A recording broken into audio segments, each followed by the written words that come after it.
আসুন আমরা এক বছরের হিসাব নেই। আমাদের জীবন থেকে একটি বছর চলে গেল। এটা মহরম মাস চলতেছে, আর মহরম মাস ইসলামিক ক্যালেন্ডারের প্রথম মাস। তাহলে একটি বছর আমাদের জীবন থেকে চলে যাওয়া ছোট্ট বিষয় নয়। আল্লাহ রাসূল সাল্লাল্লাহু আলাইহি সাল্লাম বলেছেন যে কাল কিয়ামতের দিন জীবনে কি কাজ করেছেন তার হিসাব দিতে হবে। আন উমরিহি ফিমা আফনা, যে তোমাদেরকে যে জীবন দেওয়া হয়েছে জীবনটা কি কাজে ব্যয় করেছে। তাহলে আমাদের জীবনকে ভালোভাবে গড়ে তুলতে হবে। আমরা যদি বেসিক 5টি জিনিসের উপর আমল করি, তাহলে আমাদের দুনিয়া এবং আখিরাত দুটোটাই ভালো হয়ে যাবে। এক নম্বর হলো যে আল্লাহ তাবারক ওয়া তাআলাকে রাজি খুশি করা। দ্বিতীয় নম্বর হলো মা বাবার খেদমত করা। তৃতীয় নম্বর হলো যে পরিবারের সঙ্গে ভালো আচরণ করা, তাদের হককে আদায় করা। চতুর্থ নম্বর হলো নিজেকে ডেভেলপ করা, নিজেকে উন্নতি করার জন্য চেষ্টা করা। 5 নম্বর হলো মানুষের সঙ্গে ভালো ব্যবহার করা, মানুষের সঙ্গে ভালো আচরণ করা।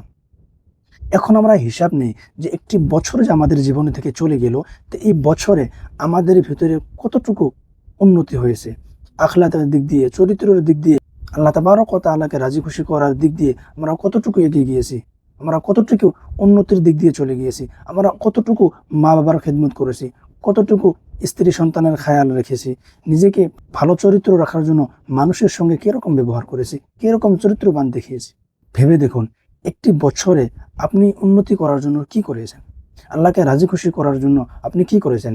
আপনি আল্লাহকে রাজি খুশি করার জন্য নামাজ পড়েছেন, রোজা রেখেছেন, না গুনাহের কামে লিপ্ত ছিলেন, গান বাজনাতে লিপ্ত ছিলেন, না হারামকারীর মধ্যে লিপ্ত ছিলেন। মা বাবাকে আপনি কিরকম ভাবে খেদমত করেছেন, তাদের সঙ্গে ভালো ব্যবহার করে, ভালো আচরণ করে তাদের খেদমত করেছেন, না তাদেরকে গালিগালাজ করে, তাদেরকে দূরে ঠেলে দিয়ে, তাদের সঙ্গে ভালো ব্যবহার না করে, তাদের সঙ্গে ভালো কথা না বলে তাদেরকে নারাজ করিয়েছেন। স্ত্রী সন্তানের হক আদায় করেছেন কি না, তাদেরকে সঠিক পথে আনার জন্য, তাদেরকে দিনের পথে আনার জন্য তাদেরকে কি শিক্ষা দিয়েছেন। সন্তানকে ভালো ব্যবহার, ভালো আচরণের জন্য আপনি কি করেছেন।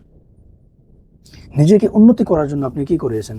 আপনি স্কুলে পড়তেছেন, মাদ্রাসায় পড়তেছেন, অথবা আপনি কলেজে গিয়েছেন, তো আপনি আপনার ভিতরে এক বছরে কতটুকু ডেভেলপ করতে পারিয়েছেন। আপনাদের আখলাক কতটুকু ভালো হয়েছে, আপনাদের চরিত্র কতটুকু ভালো হয়েছে, আপনি দিনী জ্ঞান কতটুকু শিখিয়েছেন, আপনি কোরআন পড়তে শিখেছেন কি না, আপনি দিনী নলেজ কতটুকু অর্জন করতে পেরিয়েছেন, এবং কি দুনিয়ার নলেজ আপনি কতটুকু শিখিয়েছেন।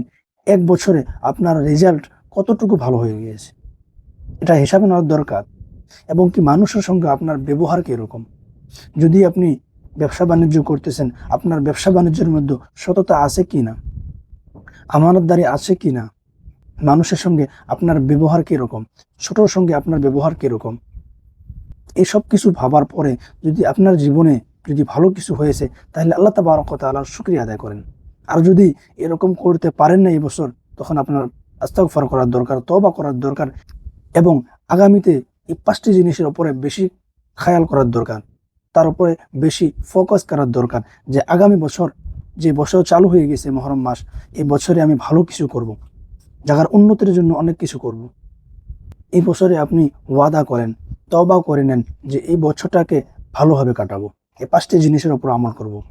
যদি এই 5টি জিনিসের উপর আমল করেন, তাহলে আল্লাহ তাবারক ওয়া তাআলা আপনার দুনিয়া এবং আখিরাত দুটোটাই সফল করে দেবে।